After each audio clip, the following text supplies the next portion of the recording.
Bonjour, bienvenue dans cette nouvelle vidéo.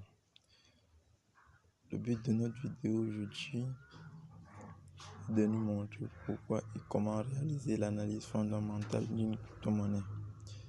Elle sera basée sur trois grands aspects. 1. Qu'est-ce que c'est que l'analyse fondamentale d'une crypto-monnaie? 2. Quels sont les aspects à étudier lors de l'analyse fondamentale d'une crypto-monnaie? Et en troisième point, nous verrons où trouver toutes ces informations concernant l'analyse fondamentale d'une crypto-monnaie. Nous commençons immédiatement après le générique.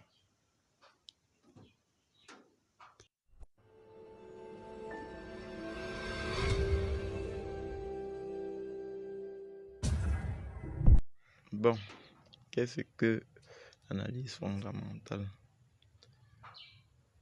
Nous pouvons comprendre ici que l'analyse fondamentale ne se base pas sur le graphique de la fluctuation de prix comme l'analyse technique. L'analyse fondamentale va plutôt s'intéresser à tout ce qui a trait de près ou de loin à un projet crypto. Cela va passer plusieurs points tels que le projet, la communauté, l'équipe, la tokenomie, le marketing. Tous ces projets sont très importants, surtout pour les projets récents qui n'ont pas d'historique de prix et donc où l'analyse technique ne peut pas être faite. Enfin, l'analyse fondamentale est une formidable source de culture de projet blockchain secteur, ce qui constitue un apport intellectuel non négligeable. En bref, nous pouvons comprendre ici que l'analyse fondamentale, c'est tout ce qui a trait avec la crypto-monnaie, son utilité, quel problème elle va résoudre, bref, tout ce qui la concerne en général. Nous allons passer au deuxième point. En second plan, nous devons analyser la communauté. Pourquoi la communauté? Parce que nous savons tous que la crypto-monnaie, c'est un actif financier assez volatile basé sur la loi de l'offre et la demande. Plus la demande est grande, plus nous faisons des gains et plus notre actif financier prend de la valeur. Pour ce faire, nous pouvons aller sur les réseaux sociaux, Twitter, Instagram, Facebook, Telegram, pour essayer de voir les gens qui portent le projet, les gens qui en parlent du projet. Même aller sur YouTube aussi, voir exactement qu'est-ce qui est disponible sur le projet, parce qu'on ne peut pas investir sur quelque chose qu'on ne sait pratiquement pas. Ceux qui mettent le projet devant, comment est-ce que d'autres personnes appréhendent ça et où ils veulent aller. Pour le sentiment général, on peut essayer de se rendre sur les groupes Facebook, Instagram, Twitter pour essayer de voir si vraiment la communauté est réelle. Parce qu'il y a des projets qui utilisent des bots pour nous faire croire que la communauté est assez nombreuse et engagée. Pourtant, elle n'a aucune communauté. C'est un peu ça.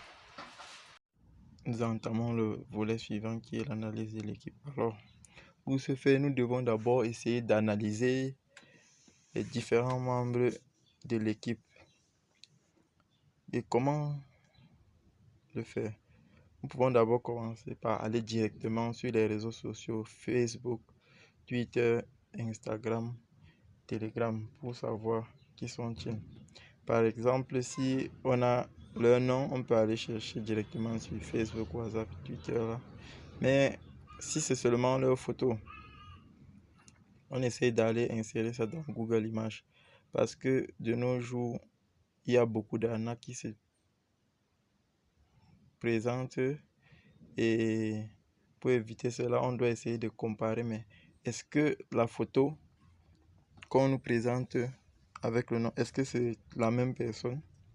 Si oui, on peut maintenant essayer d'analyser les différentes expériences. Qu'est-ce qu'ils ont déjà fait? Est-ce que cela vient-il du monde de la finance ou bien ce sont des tierces personnes seulement comme ça?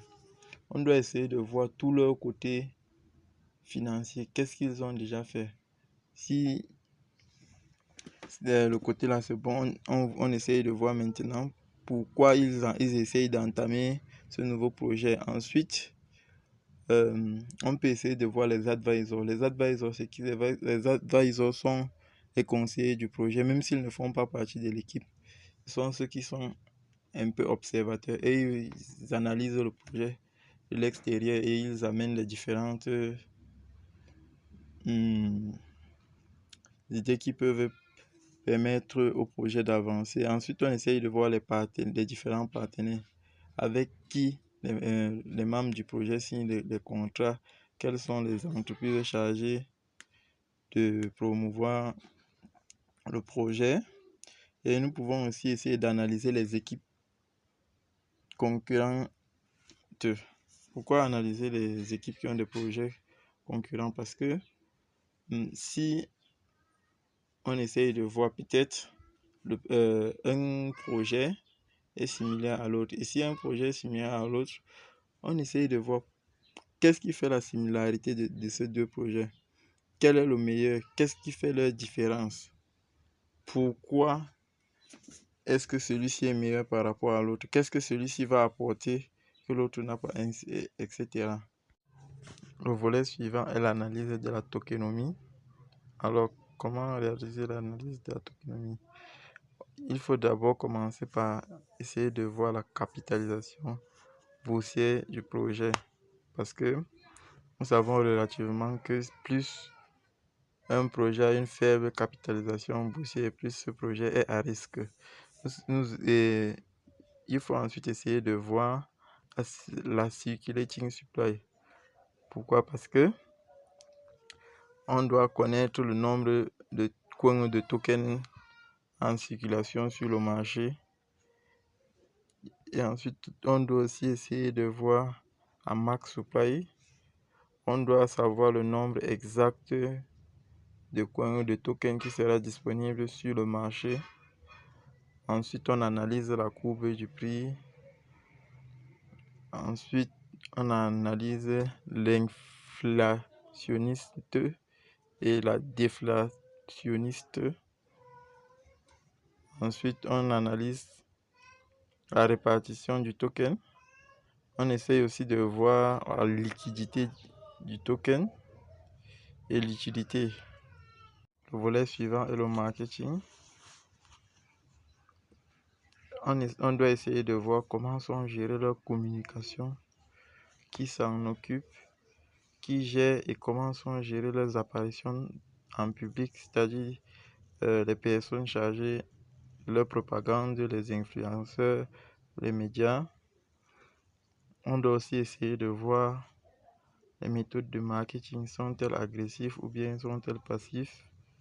Et on doit aussi essayer d'analyser et de voir les différentes dates de leur prochaine communication ou de leur prochaine apparition dans les médias. Alors, nous arrivons à la dernière partie de notre vidéo qui parle de la recherche des informations. Alors, voici ici quelques sites présents sur lesquels nous pouvons avoir les informations sur les différents projets. Nous avons Messari, nous avons aussi Binance Research, nous avons Medium. Et nous pouvons aussi avoir les différentes informations sur CoinMarketCap, CoinGecko, CryptoRank, YouTube ou sur Google. Voilà, nous sommes arrivés à la fin de cette vidéo. Surtout si la vidéo vous a plu, n'hésitez pas de commenter, liker et de partager. Et si j'ai oublié quelques points marquants de l'analyse fondamentale, selon vous, n'hésitez pas à les marquer dans les commentaires. Je vous remercie. Et je remercie aussi CryptoCore parce que j'ai eu une partie des informations grâce à lui. Sur ce, à la prochaine.